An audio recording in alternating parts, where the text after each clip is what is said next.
InsyaAllah pada malam yang mulia ini kita akan kembali melanjutkan kajian sirah sahabat yang mulia Mus'ab ibn Umair radhiyallahu anhu. Pertemuan yang lalu sudah membahas kisah hijrahnya Mus'ab ibn Umair dari Makkah menuju Madinah. Sebagaimana diketahui, sahabat yang mulia Mus'ab ibn Umair telah melakukan hijrah berkali-kali. Sebelumnya dia telah berhijrah ke negeri Habasyah, dan yang terakhir dia berhijrah ke Madinah sebagai utusan ataupun duta Rasulullah sallallahu alaihi wasallam di Madinah. Nabi sallallahu alaihi wasallam menugaskan Mus'ab ibn Umair untuk mengajarkan Al-Quran kepada kaum muslimin yang ada di Madinah, mengajarkan mereka tentang agama mereka, mengajarkan mereka tentang Islam. Dan di sana Mus'ab ibn Umair biasanya menjadi imam salat ketika mereka melaksanakan salat berjamaah. Selain Mus'ab ibn Umair yang pertama sekali datang ke Madinah bersama beliau adalah Ibnu Ummi Maktum. Kemudian datang setelahnya Ammar ibnu Yasir dan Bilal ibnu Rabah. Inilah di antara beberapa sahabat Rasulullah yang lebih dahulu datang ke Madinah sebelum Nabi sallallahu alaihi wasallam berangkat menuju Madinah. Jadi sebelum Rasulullah tiba di Madinah, sudah banyak orang-orang di Madinah itu yang menjadi muslim berkat usaha dakwah yang dilakukan oleh Mus'ab ibn Umair. Sehingga pada saat Rasulullah datang ke sana, Nabi itu sudah disambut gegap gempita oleh penduduk Madinah. Begitu mereka mendengar berita Rasulullah akan datang ke Madinah, kaum muslimin yang ada di sana menunggu-nunggu kedatangan beliau. Diceritakan dalam riwayat itu sampai mereka pergi keluar dari kota Madinah atau ke batas kota untuk melihat apakah Rasulullah tiba hari itu ataupun tidak. Pada hari itu Rasulullah belum tiba, mereka pulang ke rumahnya masing-masing. Mereka benar-benar merindukan Nabi sallallahu alaihi wasallam, Nabi yang dijanjikan, dan Nabi ataupun Rasul yang akan memimpin mereka menuju kebahagiaan, kemenangan, kemuliaan. Jadi setiap orang yang muslim menjadi Islam di Madinah itu, pahala Islam mereka, pahala ibadah mereka, pahala amal soleh mereka karena Islamnya itu Allah juga berikan kepada Mus'ab ibn Umair. Luar biasa. Jadi Mus'ab ibn Umair di sini mengajarkan kepada kita bagaimana dalam hidup ini kita harus dapat melakukan sesuatu yang pahalanya terus mengalir bahkan pada saat kita pulang menghadap Allah. Beliau menebarkan Al-Quran, menebarkan ilmu di salah satu ibadah yang pahalanya tetap mengalir meskipun pelakunya sudah meninggal dunia. Ilmu yang bermanfaat. Jadi luar biasa kontribusi dari seorang Mus'ab ibn Umair radhiyallahu anhu. Banyak yang Islam menjadi muslim di tangan beliau. Melalui beliau masuk Islam tokoh-tokoh kabilah yang ada di sana. Jadi pendekatan yang dilakukan oleh Mus'ab luar biasa. Beliau mendekati tokoh-tokohnya, pemuka-pemuka kaum, seperti Sa'ad bin Mu'az, Usaid ibn Hudayr, yang apabila tokoh itu masuk Islam, maka satu kampung masuk Islam, satu kabilah masuk Islam. Mungkin satu kecamatan atau satu kabupaten yang ada berkaitan dengan kabilah tersebut semuanya masuk Islam. Bayangkan Bapak Ibu sekalian yang dirahmati Allah, satu marga masuk Islam. Marga itu kan luas sekali. Kalau saudara kita di Sumatera Utara ada marga Lubis semuanya. Gara-gara dia satu orang, satu marga Lubis itu jadi Muslim, luar biasa. Berkat perjuangan Mus'ab ibn Umair. Walaupun beliau tidak lama hidup, tahun ketiga Hijriah meletus perang Uhud, di sana beliau meninggal dunia, pulang menghadap Allah Subhanahu wa taala. Di antara hal-hal yang dilakukan oleh Mus'ab ibn Umair ketika beliau sudah berada di Madinah, sebagaimana diriwayatkan oleh At-Tabrani dari Abi Mas'ud Al-Ansari, beliau mengatakan orang yang pertama datang ke Madinah dari kalangan muhajirin adalah Mus'ab ibn Umair, dan dia adalah orang yang pertama mengumpulkan masyarakat untuk melaksanakan salat Jumat sebelum Nabi SAW tiba ke sana. Jadi berdasarkan riwayat ini, orang pertama yang mengumpulkan jamaah untuk salat Jumat itu adalah Mus'ab ibni Umair. Diperkuat dari riwayat lain dari Ibnu Abbas radhiyallahu anhuma, Nabi SAW ketika itu mengizinkan untuk melakukan salat Jumat. Artinya salat Jumat ini, kewajiban Jumat itu sudah difardukan di Mekah. Ketika Nabi masih di Mekah sudah diwajibkan salat Jumat itu. Tidak lama berselang setelah salat 5 waktu difardukan salat Jumat. Tapi Rasulullah tidak bisa melakukannya di Mekah, karena Mekah itu masih didominasi oleh orang-orang musyrikin. Biasanya Jumat itu hanya bisa dilakukan di tempat yang kondusif, di mana umat Islam bisa memperlihatkan syiar agama mereka, dan di Mekah itu tidak mungkin dilakukan. Maka Nabi SAW menurut riwayat ini menulis surat kepada Mus'ab ibn Umair yang ada di Madinah. Nabi katakan, coba lihat, ada hari yang digunakan oleh orang Yahudi untuk membaca Zabur mereka. Orang Yahudi membesarkan hari Sabtu, itu hari raya mereka.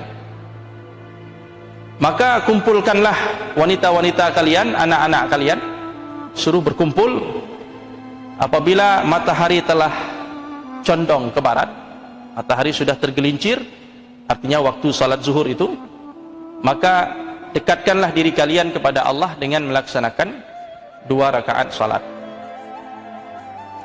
Kemudian Ibnu Abbas mengatakan fahuwa awwalu man jama', dialah orang yang pertama mengumpulkan masyarakat untuk salat Jumat sebelum Nabi SAW datang ke Madinah, berhijrah ke Madinah.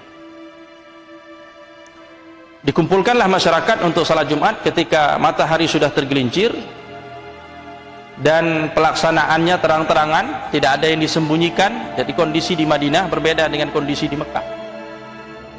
Di sana terang-terangan saja, dan sudah banyak kaum muslimin di Madinah.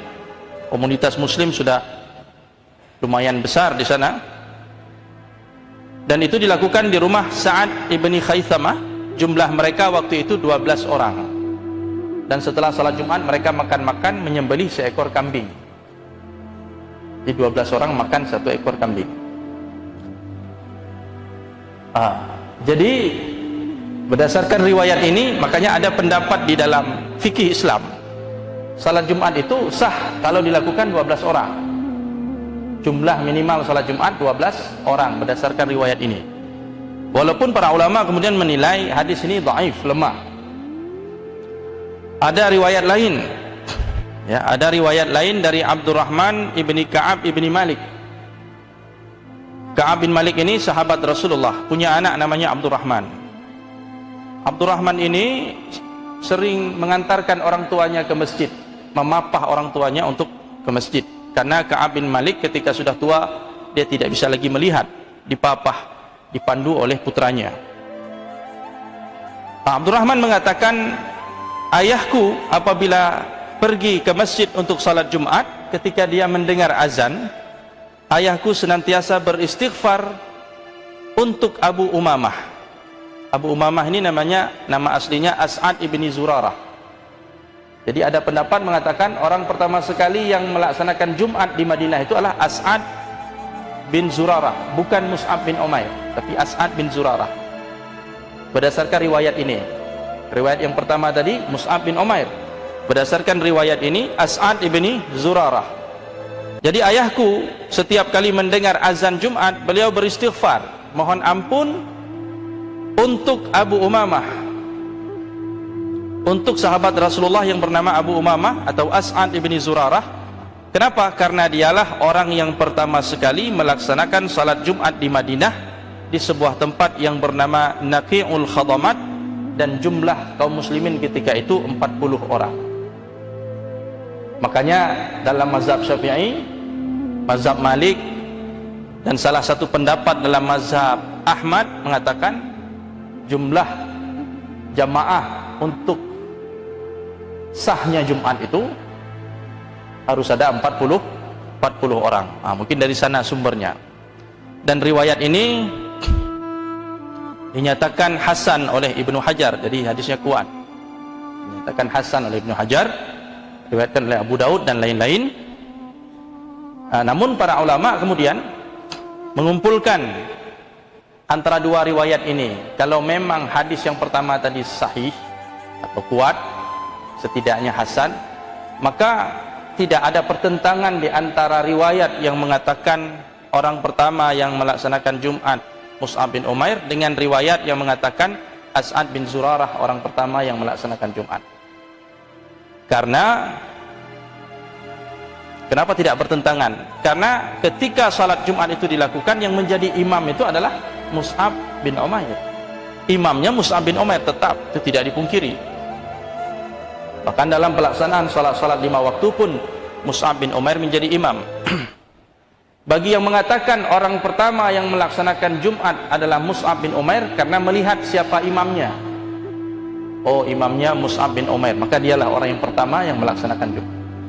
Bagi yang mengatakan orang pertama yang melaksanakan Jumat adalah As'ad bin Zurarah, itu melihat kepada posisi As'ad bin Zurarah ketika itu sebagai pemuka kaum. Dialah yang memfasilitasi terlaksananya ibadah Jumat itu. Jadi antara dua ini, ketika Jumat dilaksanakan besok hari Jumat, yang jadi imam siapa? Ustadz kita, Ustadz Zakaria umpamanya. Tapi yang penanggung jawab dari kegiatan itu semua Imam Cik. Jadi dilihat ketika itu yang punya inisiatif mengumpulkan orang-orang waktu itu adalah As'ad bin Zurarah, karena dia sebagai pemuka kaum yang ucapannya itu didengar oleh masyarakat, dia yang mengajak. Makanya dia dianggap orang yang pertama sekali menyelenggarakan Jumat. Bagi yang melihat imamnya siapa, mengatakan yang pertama sekali menyelenggarakan Jumat adalah Mus'ab, karena dia sebagai imamnya. Jadi kedua riwayat ini, kalaupun keduanya sahih, sama-sama kuat, maka tidak ada pertentangan. Boleh Anda Bapak Ibu sekalian meyakini ataupun mengatakan Mus'ab ibni Umair, Bapak Ibu juga boleh mengatakan As'ad ibni Zurarah. Jadi masalah jumlah juga ini punya berbagai macam pandangan. Tadi sudah kami sampaikan yang 40 itu, yang syaratnya harus 40 orang itu mazhab Malik, Imam Malik, Imam Syafi'i, dan satu riwayat pendapat dari Imam Ahmad. Ada yang bilang 12 tadi ya, berdasarkan riwayat tadi. Ada yang bilang 12 orang minimal. Itu pendapatnya Rabi'ah, gurunya Imam Malik. Kemudian ada yang mengatakan cukup 4 orang. Jadi kalau ada 4 orang saja sudah bisa melaksanakan Jumat. Ini pendapatnya Abu Hanifah, mazhab Hanafi.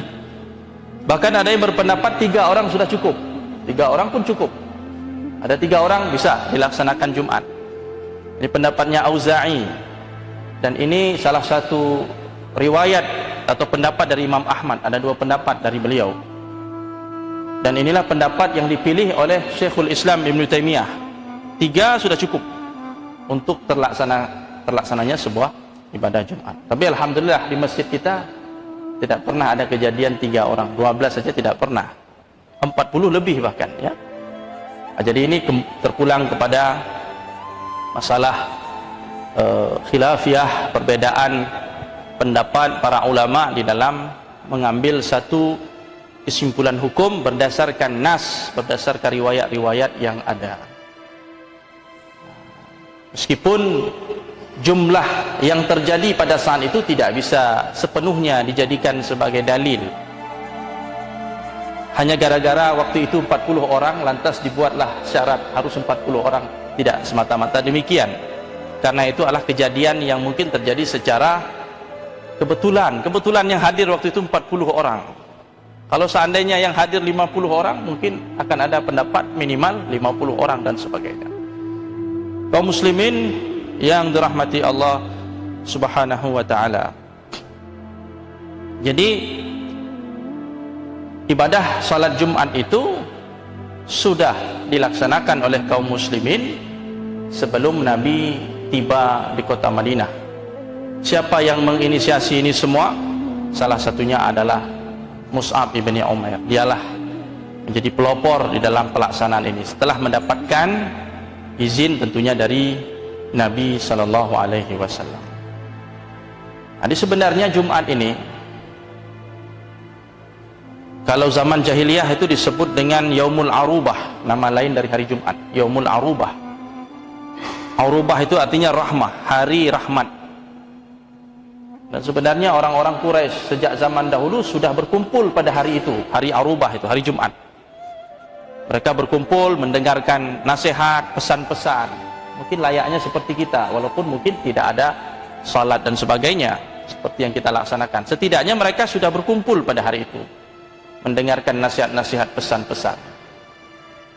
Salah seorang kakek Rasulullah yang kesekian, saya lupa namanya, dialah yang pertama sekali mengumpulkan orang pada hari Jumat itu.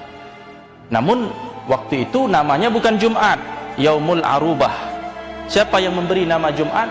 Ketika kaum muslimin, ketika Islam datang, Rasulullah sudah menyampaikan Islam, sudah ada kaum muslimin, maka hari itu diganti dengan nama lain yaitu Yaumul Jumu'ah. Al-Jumu'ah itu tidak terlepas dari akar katanya jamaah atau ijtima' yang artinya berkumpul.